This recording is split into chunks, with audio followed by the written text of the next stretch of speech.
శ్రీ గురుభ్యో నమః.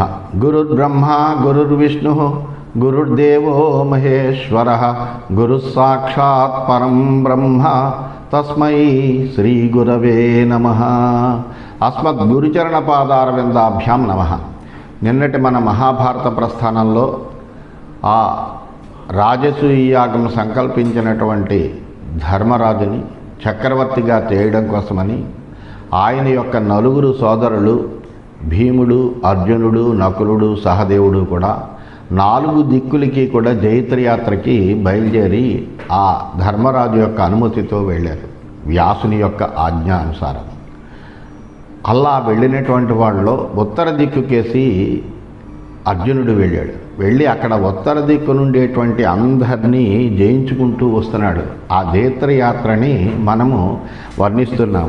అటువంటి సమయంలో అయినా అక్కడ ఉండేటువంటి వాళ్ళందరి దగ్గర అందరినీ జయించి అనేక మంది రాజులని అట్లాగే వాళ్ళందరినీ జయించి వాళ్ళందరి చేత కూడా కప్పాలు కట్టించి ఆ హిమవత్ పర్వత ప్రాంతానికి వచ్చాడు. వచ్చి అక్కడ ఉండేటువంటి అనేకములైనటువంటి దేవభూమి అది. అక్కడ అనేక మంది అప్సరసలు, అట్లాగే యక్షులు, నాగులు, గంధర్వులు, వీళ్ళందరి యొక్క అధీనంలో ఉన్నటువంటి వాటిని కూడా ఆయన జయిస్తూ అలా తేభ్యో బహూని రత్నాన్ని తదా లేభే ధనంజయ దివ్య జాంబూనదం హేమభూషణాని చ పేషలం లబ్ధ్వాతాన్ దుర్లభాన్ పార్థ ప్రతీచీం ప్రయో దిశం.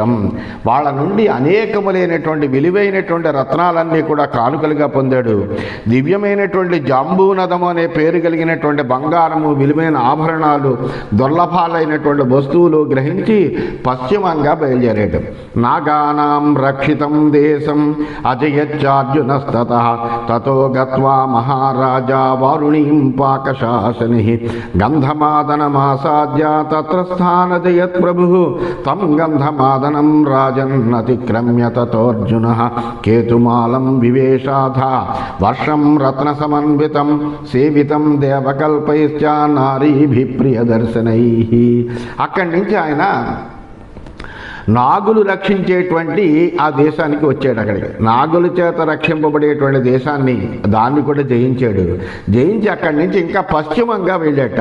వెళ్ళి గంధమాదన పర్వతాన్ని చేరాడు. అక్కడ వాళ్ళందరినీ కూడా గెలిచాడు. ఆ గంధమాదనాన్ని దాటి రత్న సంపదతో తొలతూగేటువంటి కేతుమాల వర్షాన్ని చేరేట. అది దేవతుల్యులైనటువంటి స్త్రీ పురుషులందరికీ కూడా నివాస ప్రదేశం. తం జిత్వా చార్జునో రాజన్ కరేచ వినివేశ్య చ ఆహృత్య తత్ర రత్నాని దుర్లభాని తథార్జునః పునశ్చ పరివృత్యాథ మధ్యం దేవమిలావృతం. ఆ కేతుమాల వర్షాన్ని కూడా జయించి అక్కడ ఉండేటువంటి రాజులందరినీ కూడా తన స్వాధీనం చేసుకున్నటువంటి వాడై అక్కడ కూడా వాళ్ళని అది కూడా కప్పం కట్టేటువంటి దేశంగా చేసినటువంటి వాడై దుర్లభములైనటువంటి అనేకములైనటువంటి రత్నాల్ని కానుకలుగా తీసుకుని తిరిగి మళ్ళీ ఇలావృత వర్షానికి వచ్చేట. గత్వా ప్రాచీం దిశం రాజన్ సవ్యసాచీ పరంతపః మేరుమందరయోర్మధ్యే శైలోదామభితో నదీం ఏతే కీచక వేణూనాం ఛాయాం రమ్యముపాసతే ఖశాం ఝిషాంశ్చ నద్యోతాన్ ప్రఘసాన్ దీర్ఘవేణికాన్ పశుపాంశ కుళిందాంశ్చ తంగణాన్ పరతంగణాన్ రత్నాని ఆదాయ సర్వేభ్యః మాల్యవంతం తతో యయౌ తం మాల్యవంతం శైలేంద్రం సమతిక్రమ్య పాండవ భద్రాశ్వం ప్రవివేశాధ వర్షం స్వర్గోపమం శుభం. ఆ తర్వాత అర్జునుడు తూర్పు దిక్కుగా బయలుదేరినటువంటి వాడై మేరుమందర పర్వతాలకు మధ్య నుండేటువంటి శైలోద నది అని ఉంది. దాని ఒడ్డున ఉన్నటువంటి వెదుర్లు వేణునామకాలైనటువంటి చెట్ల నీడల్లో, అంటే వెదురు వృక్షాల యొక్క చెట్ల నీడల్లో కాస్త విశ్రాంతి తీసుకున్నట. అక్కడి నుంచి ఖశ, ఝష, నద్యోత, ప్రఘస, దీర్ఘవేణిక, పశుప, కుళింద, తంగణ, పరతంగణ జాతులన్నింటినీ కూడా ఓడించేట. వాళ్ళ నుండి అనేకములైనటువంటి రత్నాల్ని కానుకలుగా తీసుకున్నట్ట. మాల్యవంత పర్వతాన్ని చేరేట. ఆ పర్వతాన్ని దాటి భద్రాశ్వ వర్షానికి వచ్చాడు. అది స్వర్గంతో సమానమైనటువంటి అందమైనటువంటి చోట భద్రాశ్వ వర్షం అనేటువంటిది. అది ఎలా ఉందయ్యా అంటే తత్ర అమరోపమాన్ రమ్యాన్ పురుషాన్ సుఖ సంయుతాన్ జిత్వా తాన్ స్వవసే కృత్వా కరే చ వినివేశ్య చ ఆకృత్య సర్వరత్నాని అసంఖ్యాని తతస్తతః నీలం నామ గిరిం గత్వా తత్రస్థాన్ అజయత్ ప్రభు. ఆ దేశంలో ఉండేటువంటి వాళ్ళందరూ దేవతలంతా కూడా దేవతల్లాగా, దేవతలు ఏ విధంగా అయితే నిత్య యౌవనంతో అద్భుతమైనటువంటి రూపలావణ్యాలతోటి తేజస్సుతోటి ప్రకాశిస్తూ ఉంటారో అల్లాగా వాళ్ళందరూ కూడా సుందరమైనటువంటి స్వరూపాలతో ఉంటారట. సుఖం అనుభవించడం అనేటువంటిది అదొక ప్రధానంగా జరుగుతూ ఉంటుంది. అంటే సుఖమయంగా ఉంటుంది, దుఃఖం అనేది ఏముండదట. అటువంటి అలాంటి వాళ్ళందరూ అక్కడ నివసిస్తున్నారట. వాళ్ళందరినీ కూడా ఈయన అదుపులోకి తెచ్చుకుని స్వాధీనం చేసుకుని వాళ్ళందరినీ కూడా కప్పం కట్టేటువంటి వాళ్ళుగా చేసి అసంఖ్యాకాలైనటువంటి రత్నాలను వాళ్ళ దగ్గర నుంచి కానుకలుగా గ్రహించి అక్కడి నుంచి నీల పర్వతం వైపు పోయేట. అక్కడ వాళ్ళని జయించేట. తతో జిష్ణురతిక్రమ్య పర్వతం నీలమాయతం వివేశ రమ్యకం వర్షం సంకీర్ణం మిథునై శుభై తం దేశమథ జిత్వా చ కరే చ వినివేశ్య చ అజయచ్చాపి భీభత్సు దేశం గుహ్యకరక్షితం తత్ర లేభే చ రాజేంద్ర సౌవర్ణాన్ మృగపక్షిణః అగృహ్ణాత్ యజ్ఞభూత్యర్థం రమణీయాన్ మనోరమాన్. ఆ జయశీలైనటువంటి అర్జునుడు నీల పర్వతాన్ని దాటి సుందరమైనటువంటి స్త్రీ పురుషులతో నిండినటువంటి రమ్యక వర్షానికి వచ్చాట.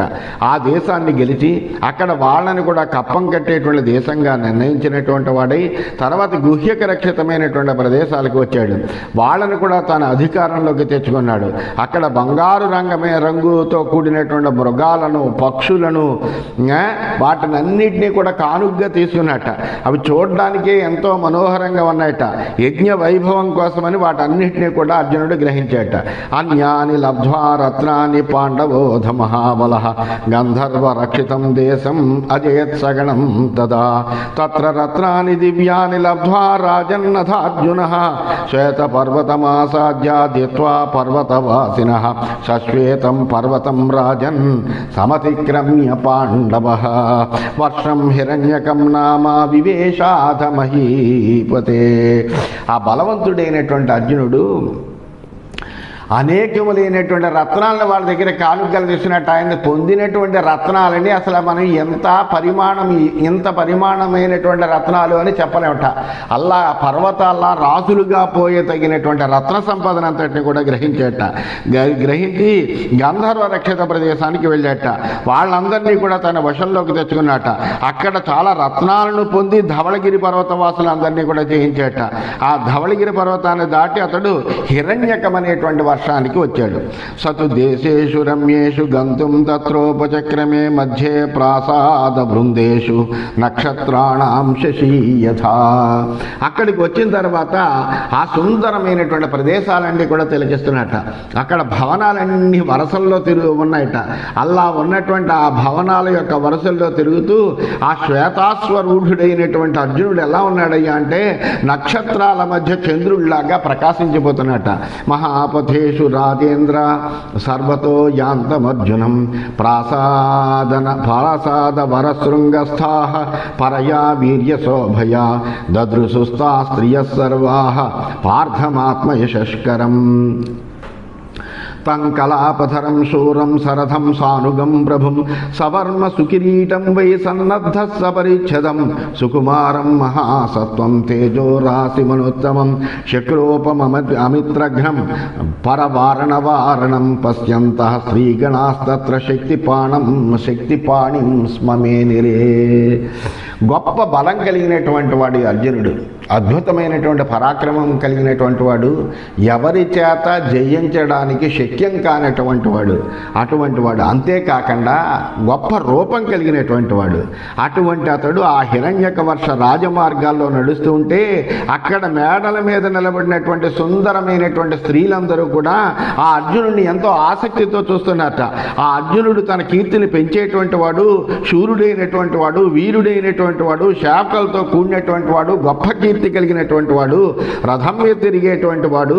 అతని శరీరం మీద కవచము, తల మీద కిరీటము కూడా అద్భుతంగా ప్రకాశిస్తున్నాయి. అతడు యుద్ధానికి సిద్ధమై యుద్ధ సామగ్రితో ఎల్లప్పుడూ కూడి ఉంటాడు. అటువంటి వాడైన సుకుమారుడైనటువంటి వాడు, గొప్ప ధైర్య సాహసాలు కలిగినటువంటి వాడు, తేజో రాశి అతడు సాటి లేనటువంటి పరాక్రమం కలిగినటువంటి వాడు, ఇంద్రునితో సమానమైనటువంటి పరాక్రమం కలిగినటువంటి వాడు, శత్రునాశాన్ని సమూలంగా ఛేదించేటువంటి వాడు, శత్రురాజుల యొక్క ఏనుగుల గమనాన్ని కూడా నిరోధించగలిగేటువంటి వాడు అని అతన్ని గురించి పొగుడుతూ అక్కడ ఉండేటువంటి స్త్రీలందరూ కూడా అతన్ని సాక్షాత్తుగా దేవసేన అనేటువంటి కార్తికేయుడిగా చూశారట. అయం స పురుష వ్యాఘ్ర రణే అద్భుత పరాక్రమ అస్య బాహుబలం ప్రాప్య నభవంత్యసుహృద్గణా.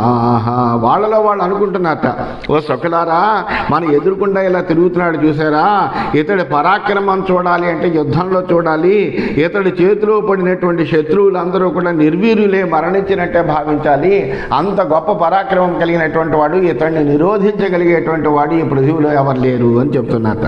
ఇది వాచో బ్రువంచస్తాః స్త్రియః ప్రేమ్ణా ధనంజయం తుష్టువు పుష్పవృష్టిం చ ససృజుస్తస్య మూర్ధని. అలా స్త్రీలందరూ కూడా పరస్పరము వాళ్ళతో వాళ్ళు ఇలా మాట్లాడుకుంటూ అర్జునుడికేసి ప్రేమగా చూస్తున్నటువంటి వాళ్ళై అతడి యొక్క గుణకీర్తనం చేస్తూ అతడు అలా పెడుతుంటే అతని తల మీద పుష్పవృష్టిని కురిపించారట. దృష్ట్వా తు తే ముదాయుక్తాః కౌతూహల సమన్వితాః రత్నైర్విభూషణైశ్చైవ అభ్యవర్షంత పాండవం. అక్కడ వాళ్ళందరూ కూడా ప్రసన్నమైనటువంటి మనస్సు కలిగినటువంటి వాళ్ళై ఆ అర్జునుడిని చూసి అతడు వస్తుంటే చాలు వెంటనే ఎదురేగి అతడికి స్వాగతం చెబుతూ అతడికి అనేకములైనటువంటి రత్నాల్ని అలంకారాల్ని కానుకలుగా ఉంచారట. అధజిత్వా సమస్తాంస్తాన్ కరేచ వినివేశ్య చ మణిహేమ ప్రబాళాని రత్నాన్యాభరణాని చ ఏతాని లబ్ధ్వా పార్థోపి శృంగవంతం గిరిం యయౌ శృంగవంతం చ కౌంతేయః సమతిక్రమ్య ఫాల్గుణః ఉత్తరం కురు వర్షంతు ససమాసాద్య పాండవః ఈయేష జేతుం తం దేశం పాకశాసననందనః. అయితే ఈ అర్జునుడు జైత్రయాత్రకు వస్తున్నాడు అనేటువంటి విషయం తెలిసే చాలామంది రాజులు ఇతడితోటి పోరు సెలిపి మనము విజయం పొందలేము అని తెలిసినటువంటి వాళ్ళై ముందరగానే అతను వచ్చేటప్పటికీ అతనికి పాదాక్రాంతులైపోయి మీ వశంలో ఉన్నామయ్యా, మేము ఏం చేయమంటావు ఆజ్ఞాపించు అంటూ యుద్ధం అనేదే లేకుండా అతనికి స్వాధీనమైపోయారు. కొంతమంది మటుకు తమ పరాక్రమం మీద ఉండేటువంటి నమ్మకంతో అతనితో యుద్ధం చేసి ఓడిపోయి అతని శరణాగతి పొందినటువంటి వాళ్ళై అక్కడ అతని వశంలో కప్పం కట్టేటువంటి రాజులుగా ఉన్నారు. ఇలాగా అతడు వెడుతున్న ప్రతి చోట కూడా నీరాజనాలు అర్పిస్తున్నారు, అనేకములైనటువంటి రత్న రాసులన్నీ కూడా కానుకలుగా ఇస్తున్నారు. ఆ విధంగా అర్జునుడు నిర్ణయించినటువంటి కప్పాన్ని తాము తప్పనిసరిగా చెల్లిస్తాము అని చెబుతున్నారు. మణులు, బంగారం, రత్నాలు, ఆభరణాలు ఇవన్నీ కూడా వాళ్ళ దగ్గర నుంచి గ్రహించినటువంటి అర్జునుడు శృంగవంతానికి చేరేట. ఆ శృంగవంతం అనేటువంటి పర్వతాన్ని దాటి ఉత్తర కురువర్షంలో ప్రవేశించాడు. ఆ దేశాన్ని కూడా జయించాలి అని నిర్ణయించుకున్నట్ట. తత ఏవం మహావీర్యం మహాకాయ మహాబలాః ద్వారపాలాః సమాసాద్య దృష్ట్వా వచనమబ్రువం. ఆ తర్వాత అర్జునుడి సమీపానికి గొప్ప మహాబలవంతులైనటువంటి విశాలకాయులైనటువంటి ద్వారపాలకులందరూ వచ్చి ప్రసన్నంగా అతనితోటి ఈ విధంగా పలికేట. ఆ ఉత్తర కురు దేశాల దగ్గర పార్థ నేదం త్వయా శక్యం పురం జీతం కథంచన ఉపావర్తస్వ కళ్యాణ పర్యాప్తమిదమచ్యుత ఇదం పురం య ప్రవిశే ధ్రువం న స భవేన్నరః ప్రియామహే త్వయా వీర పర్యాప్తో విజయస్తవ. అర్జునుడితో చెప్పట, మహానుభావ అర్జున, ఈ నగరం నీకు ఏ విధంగానూ కూడా జయించడానికి శక్యం కానటువంటిది. ఎందుకంటే ఇది ఇక్కడికి నువ్వు అసలు ప్రవేశించడం అనేటువంటిదే గొప్ప విశేషము. ఈ నగర ప్రవేశం చేసినటువంటి వాడు ఎవడు ప్రాణాలతో మిగలడయ్యా. మేము నీ యందు మటుకు ప్రసన్నులమయ్యాము, అందువలన జాగ్రత్తగా విను మేము చెప్పేటువంటిది. నచాత్ర కించిత్ జేతవ్యం అర్జునాత్ర ప్రదృశ్యతే ఉత్తరాః కురవోహ్యేతే నాత్ర యుద్ధం ప్రవర్తతే ప్రవిష్టోపి హి కౌంతేయ నేహ ద్రక్ష్యసి కించన నహి మానుషదేహేన శక్యమత్రాభివీక్షితం. ఓ అర్జున, ఇక్కడ నువ్వు జయించదగినటువంటి వస్తువు అనేటువంటిది ఏది కనిపించదయ్యా. ఇది ఉత్తర కురు దేశము, ఇక్కడ అసలు యుద్ధం అనేటువంటిదే జరగదు. దీనిలోకి నువ్వు ప్రవేశించినప్పటికీ కూడా నువ్వు ఇక్కడ ఏమీ చూడలేవు. ఎందుకంటే మానవ శరీరంతో ప్రవేశిస్తే ఇక్కడ ఏ వస్తువు కూడా అసలు నీకు చూడడానికి కూడా శక్యం కానటువంటిది, ఏమీ కనిపించదు. అందువలన నువ్వు యుద్ధాన్ని వదిలిపెట్టవయ్యా అని చెప్తున్నారు. అదేహ పురుష వ్యాఘ్ర కించిద్ అన్యచికీర్షసి తత్ర బ్రూహి కరిష్యామ వచనాత్తవ భారత. అందువలన ఓ అర్జున, ఇక్కడ యుద్ధాన్ని విడిచిపెట్టి వేరే ఏదైనా పని చేయాలనుకుంటే చెప్పు. అసలు నీకేం కావాలి, ఎందుకు ఇక్కడికి వచ్చావు, నీ మాటపై దాన్ని మేము స్వయంగా నెరవేరుస్తాం తప్ప ఇక్కడ యుద్ధం చేసి ఏదో గెలవాలి అనేటువంటి ఆలోచన మటుకు తప్పించుకో. ఇది అసలు నరమానవుల చేత ప్రవేశింప శక్యం కానటువంటిది, అక్కడికి నువ్వు ప్రవేశించవు. కానీ అందువల్ల ఇక్కడ యుద్ధానికి తావు లేదు కాబట్టి నీకేం కావాలో కోరుకోవయ్యా అన్నారు. తతస్థాన్ అబ్రవీత్ రాజన్ అర్జున ప్రహసన్నిభ పార్థివత్వం చికీర్షామి ధర్మరాజస్య ధీమతః. అప్పుడు అర్జునుడు వాళ్ళతోటి నవ్వుతూ మందస్మితంగా ఈ విధంగా చెప్పాట. మహానుభావ, నేను బుద్ధిమంతుడిని, నేను నా యొక్క సోదరుడైనటువంటి బుద్ధిమంతుడైనటువంటి ధర్మరాజుని ఈ భూమండలానికి అంతటికీ కూడా చక్రవర్తిని చెయ్యాలి అని అనుకున్నానయ్యా. అందుకని నేను ఈ జైత్రయాత్రకి బయలుదేరాను. ఆ విధంగా ఇక్కడికి వచ్చాను. నా ప్రవేక్షామి ఓ దేవం విరుద్ధం యది మానుషై యుధిష్ఠిరాయ యత్కించిత్ కరపణ్యం ప్రదీయతాం.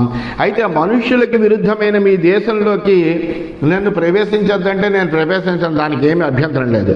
కానీ మా యుధిష్ఠిరుడికి పన్నుల రూపంలో కొంత ధనాన్ని సమర్పించండి, మీరు ఆయనకి వశవర్తులే ఉంటామని చెప్పండి. అప్పుడు నేను అసలు మీ దేశంలోకే ప్రవేశించిన ఎక్కడి నుంచే వెళ్ళిపోతాను అన్నాడు. అనేటప్పటికి వెంటనే వాళ్ళు తతో దివ్యాని వస్త్రాన్ని దివ్యాని ఆభరణాన్ని చ క్షోమాజనాని దివ్యాని తస్యతే ప్రదుఃకరం. అప్పుడు వాళ్ళు అర్జునుడి యొక్క మాటలన్నీ కూడా చాలా సంతోషంగా విన్నారు. విన్నటువంటి వాళ్ళే అర్జునుడి యొక్క పరాక్రమాతిశయాన్ని విన్నటువంటి తెలిసినటువంటి వాళ్ళు కాబట్టి వాళ్ళు వెంటనే దివ్యమైనటువంటి వస్త్రాలని, దివ్యమైన ఆభరణాలని, నారబట్టల్ని అనేకములైనటువంటివి పట్టుకొచ్చి ఆ అర్జునుడికి కప్పంగా ఇచ్చారట. ఏవం స పురుష వ్యాఘ్ర విజిత్య దిశముత్తరాం సంగ్రామాన్ సుబహూన్ కృత్వా క్షత్రియే దస్యుభిస్తథా సవినిర్జిత్య రాజ్ఞస్తాన్ కరే చ వినివేశ్యతు ధనాని ఆదాయ సర్వేభ్యః రత్నాని వివిధాని చ హయాం స్థితిరికల్మాషాన్ సుఖపత్ర విభానపి సుఖపత్ర నిభానపి మయూర సదృశానన్యాన్ సర్వాన్ అనిలరంభసః వృతః సుమహతా రాజన్ బలేన చతురంగిణ ఆజగామ పునర్వీరః శక్రప్రస్థం పురోత్తమం. ఈ విధంగా ఆ అర్జునుడు అనేకములైనటువంటి రాజుల్ని ఆ ఉత్తర దిక్కునందు ఎవరెవరైతే ఉన్నారో వాళ్ళందరినీ రాజుల్ని, అక్కడక్కడ ఉండేటువంటి బందిపోడు దొంగల్ని సైతం సహా అందరినీ యుద్ధంలో ఓడించాడు. ఆ ఉత్తర దిక్కుని సంపూర్ణంగా తన వశంలోకి తెచ్చుకున్నాడు. ఆ రాజులందరినీ జయించి వాళ్ళందరినీ కూడా కప్పానికి ఒప్పించి వాళ్ళ రాజ్యాల్లో వాళ్ళనే స్థాపించాడు. వాళ్ళు అర్జునుడికి ధనాన్ని, రత్నాల్ని, ఆభరణాల్ని, వాయువేగం కలిగినటువంటి అశ్వాలని, గజాలని, అనేకములైనటువంటి గోవుల్ని, అలాగే తిత్తిరి, కల్మాష, సుఖవర్ణపు గుర్రాల్ని, నెమలి వర్ణం కలిగినటువంటి గుర్రాల్ని కానుకలుగా సమర్పించారు. తిరిగి తన చతురంగ బలాలతో అర్జునుడు అందరినీ జయించినటువంటి వాడై ఆ ఉత్తర దిక్కుని సమూలంగా సమగ్రంగా తన వశంలోకి తెచ్చుకున్నటువంటి వాడై ధర్మరాజుకి అధీనంలో అందరూ కూడా ఉండేటట్టుగా చేసినటువంటి వాడై ఆయన తిరిగి ఇంద్రప్రస్థానికి వచ్చేట. ధర్మరాజాయ తత్ పార్థ ధనం సర్వం సవాహనం నివేదయత్ అనుజ్ఞాత తేన రాజ్ఞా గృహాన్యయో. ఆ విధంగా మళ్ళీ ఇంద్రప్రస్థానికి వచ్చి అన్నగారైనటువంటి ధర్మరాజు దగ్గరికి వెళ్ళాడు, నమస్కరించాడు. మహానుభావా, నీ ఆదేశ ప్రకారము, వ్యాసుని యొక్క సూచన ప్రకారము నేను ఉత్తర దిక్కుకంతా వెళ్ళి అక్కడ ఉండేటువంటి అందరి రాజుల్ని జయించి అందరినీ మన అధీనంలోకి తెచ్చినటువంటి వాడిని వాళ్ళ రాజ్యాల్లో మన వశవర్తులే అక్కడ రాజ్య పరిపాలన చేసేటట్టుగా వాళ్ళనే నియమించి వాళ్ళు ఇచ్చినటువంటి అనేకములైనటువంటి ధనరాశులన్నింటినీ కూడా కానుకలుగా స్వీకరించి నీ యజ్ఞ సంభారం కోసం తీసుకొచ్చానయ్యా అని ఆ ధనాన్నంతటినీ కూడా యుధిష్ఠిరుడికి సమర్పించినటువంటి వాడై అతని యొక్క అనుజ్ఞ పొందినటువంటి వాడై తన భవనానికి వెళ్ళేట. ఈ విధంగా అర్జునుడు గొప్పదైనటువంటి ఆ ఉత్తర దేశాన్ని, అత్యంత సంపన్నమైనటువంటి అద్భుతమైనటువంటిది ఆ ఉత్తర దేశం. అనేకములైనటువంటి రత్నరాశులు, మణులు, ఆ బంగారాన్ని అనేకములైనటువంటివి తీసుకొచ్చి ఆ యుధిష్ఠిరుడికి అంతా కూడా సమర్పించి తాను హాయిగా ఆయన యొక్క అనుజ్ఞ తీసుకున్నటువంటి వాడై తన భవనానికి వెళ్ళేట. ఇది శ్రీమన్ మహాభారతే సభాపర్వణి దిగ్విజయ పర్వణి అర్జునోత్తర దిగ్విజయే అష్టావింశోధ్యాయ. ఈ విధంగా శ్రీమన్ మహాభారతంలో సభాపర్వంలో దిగ్విజయ పర్వం అనే ఉపపర్వంలో అర్జునోత్తర దిగ్విజయము అనేటువంటి 28వ అధ్యాయం పూర్తయింది. 29వ అధ్యాయంలోకి మనం ప్రవేశించాం. వైశంపాయన ఉవాచ. వైశంపాయనుడు చెబుతున్నాడు. ఎవరికి? జనమేజయుడికి చెబుతున్నాడు ఈ వృత్తాంతాలన్నీ కూడాను. అందువల్ల ఓ జనమేజయ మహారాజా, ఏ తస్మిన్నేవ కాలేతు భీమసేనోపి వీర్యవాన్ ధర్మరాజమనుప్రాప్యాయయో ప్రాచీం దిశం ప్రతి. అయితే ఎప్పుడైతే ఉత్తర దిక్కుకి అర్జునుడు అనుమతి పొంది వెళ్ళాడు, అదేవిధంగా భీమసేనుడు కూడా తూర్పు దిక్కును జయించడం కోసమని ధర్మరాజు యొక్క అనుజ్ఞ పొందినటువంటి వాడై వ్యాసుని యొక్క సూచనానుసారము ఆ తూర్పు దిక్కుని దిగ్విజయ యాత్ర చేయడం కోసమని ఆ భరత వంశోన్నతి చేయగలిగినటువంటి భీమసేనుడు అత్యద్భుతమైన పరాక్రమవంతుడైనటువంటి వాడు ఆ సమయంలోనే ధర్మరాజు యొక్క ఆజ్ఞ తీసుకున్నట్ట. మహత బలచక్రేణ పరరాష్ట్రావమర్దిన హస్త్యశ్వరథ పూర్ణేన దంశితేన ప్రతాపవాన్ నృతో భరతశార్దూల ద్విషశోక వివర్ధన. శత్రురాజ్యాలన్నింటినీ కూడా అణచివేయగలిగినటువంటి గొప్ప సైన్యాన్ని, ఏనుగులు, గుర్రాలు, రథాలు, కవచాలు ఇవన్నీ తీసుకుని తూర్పు దిక్కుకి జైత్రయాత్రకి బయలుదేరేట. సగత్వా నరశార్దూల పంచాలానాం పురం పంచాలాన్ వివిధోపాయై సాంత్వయామాస పాండవ. ఆ పురుష శ్రేష్ఠుడైనటువంటి భీముడు మొట్టమొదట పాంచాల మహానగరాన్ని అహిఛత్రానికి చేరి ఎన్నో విధాల ఉపాయాలతో వాళ్ళని అనునయించి వాళ్ళందరినీ కూడా ముందర వశం చేస్తున్నట్ట. తతః స గండకాంశూర విదేహాన్ భరదర్షభ విదిత్యాల్పేన కాలేన దశాన్నాన్ అజయత్ ప్రభు. అక్కడి నుంచి ముందరికి వెళ్ళి ఆ భీముడు గండకీ నది తీరంలో ఉన్న విదేహ దేశాలను కొద్ది కాలంలోనే జయించి దశాన్న దేశంపై కూడా అధికారాన్ని అతను చేజెక్కించుకున్నట్ట. తత్ర దాశాన్నకో రాజా సుధర్మ లోమహర్షణం కృతవాన్ భీమసేనేన మహద్యుద్ధం నిరాయుధం. అయితే ఆ దశాన్న దేశ రాజు అయినటువంటి సుధర్ముడు భీముడితోటి శస్త్రాస్త్రాలు ఏమీ లేకుండా గొప్ప ద్వంద్వ యుద్ధం చేశాట.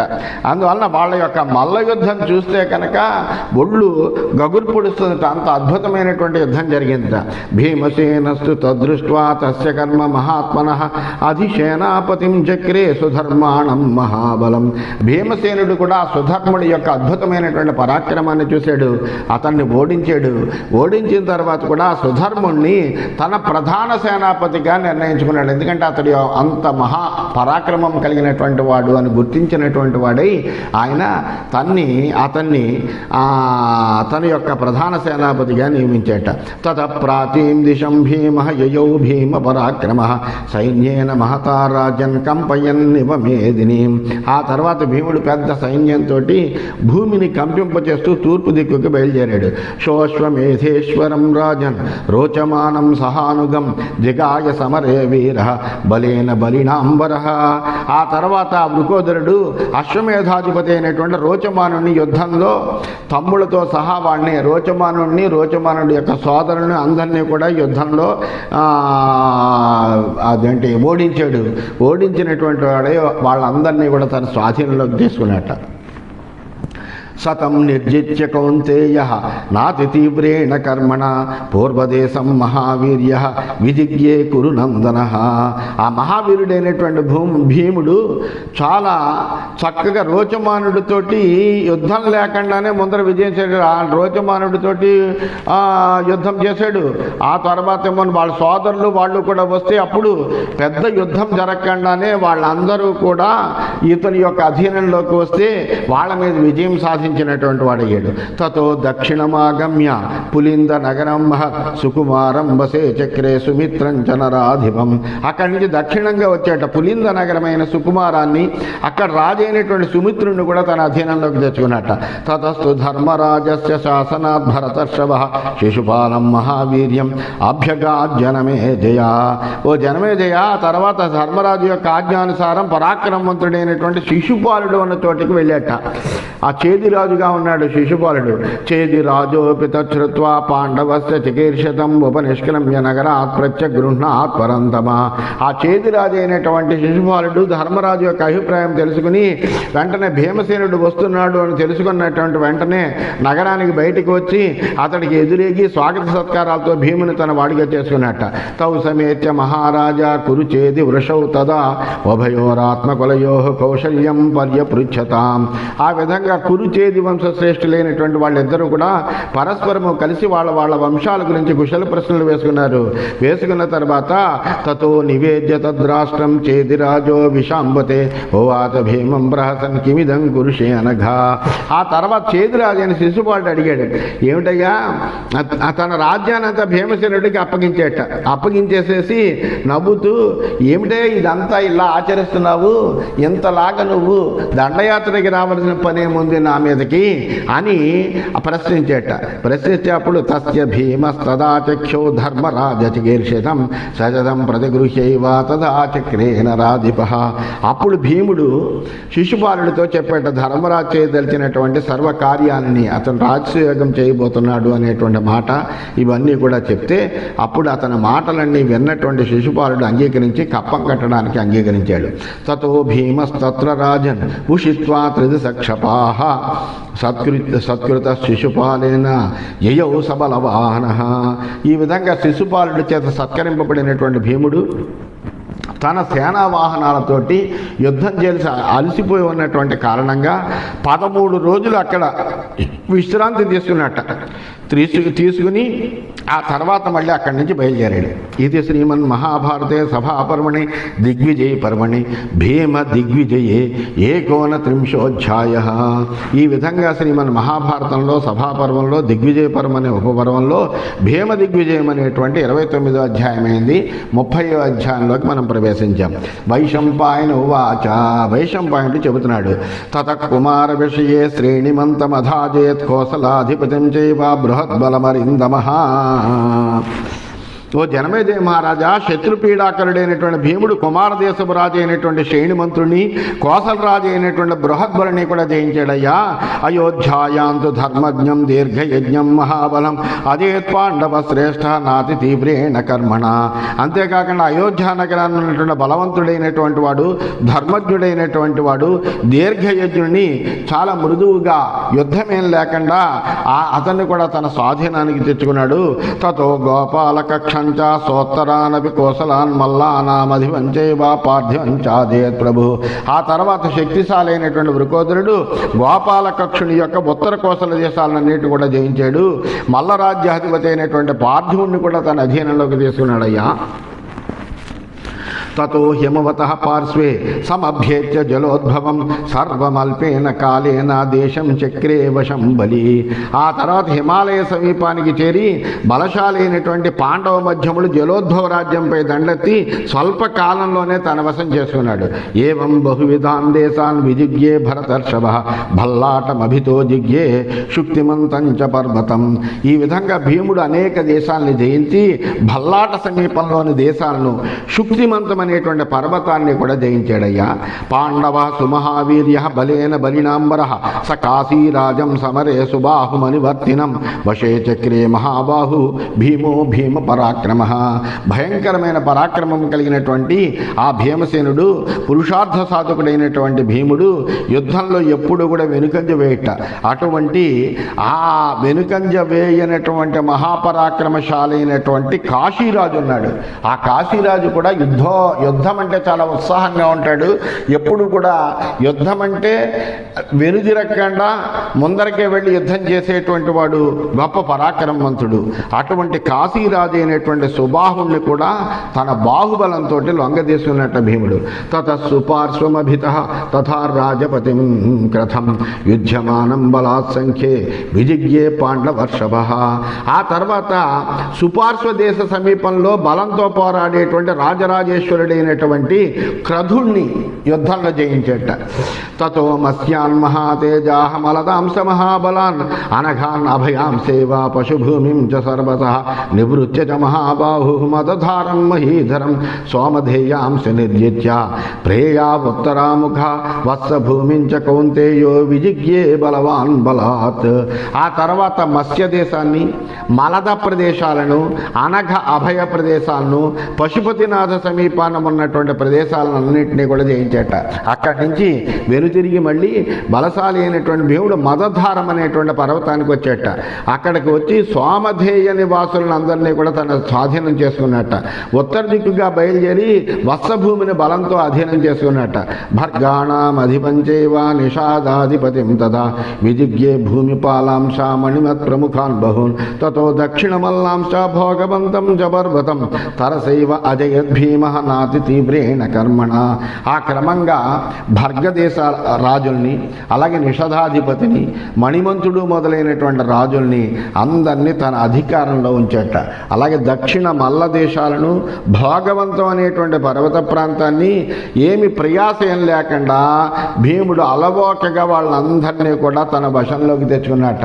ఈ విధంగా అతడు తూర్పు దిక్కున ఉండేటువంటి ఆ పక్కన ఈ పక్కన ఉండేటువంటి అన్ని రాజుల్ని తన వశంలోకి తెచ్చుకుంటున్నాడు. ఆ క్రమం అంతా కూడా వర్ణిస్తున్నాడని చెబుతూ స్వస్తి.